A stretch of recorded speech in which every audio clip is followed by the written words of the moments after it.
It's been called one of the worst disasters in the history of the NHS. Patients being given contaminated blood. Most of the victims were haemophiliacs infected with HIV and hepatitis C. 2,500 people have since died. Many more left with uncertain futures. Well, this week, a public inquiry into the scandal has resumed in London.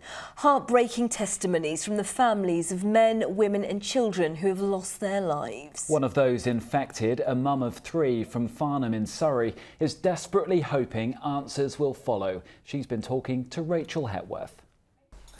Charlie's badge is sat on the table. Melanie Richmond is a survivor. She's lived with hepatitis C since she was 17, struggling with fatigue, pain and depression.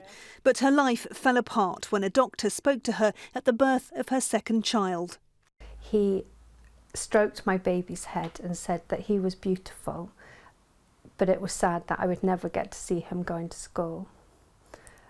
And I can remember thinking, oh, you've got that wrong, you know, you've obviously gone to the wrong patient. And he said, well, the fact is you're not going to live that long. With a new baby, Melanie found herself making funeral plans.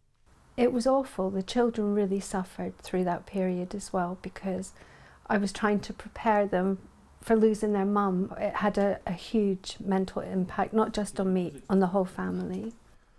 She'd grown up with a haemophilia-like condition which meant her blood didn't clot. Like thousands of others, she was given a blood product called Factor VIII.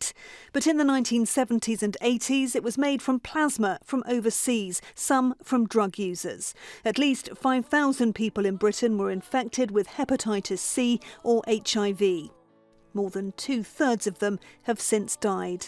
All through these years, we thought Melanie was the only one, because people didn't own up to having HIV or hepatitis C or anything else. Nobody wanted to be sort of ostracised.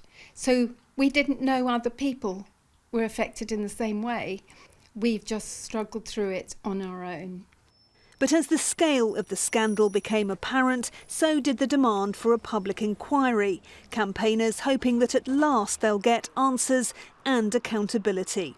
We've been silenced for such a long time, for 35 plus years, and the need to be able to tell our story and to get it out there has been so important to all the victims.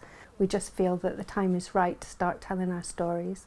Melanie has defied the odds. Gruelling treatments have kept her alive, but more than 100 victims have died since the inquiry began, and time is running out. I've lived long enough to have my grandchildren, which I just never thought for 1 minute I would be here to see, and so many haven't had that opportunity. Rachel Hepworth, ITV News in Farnham.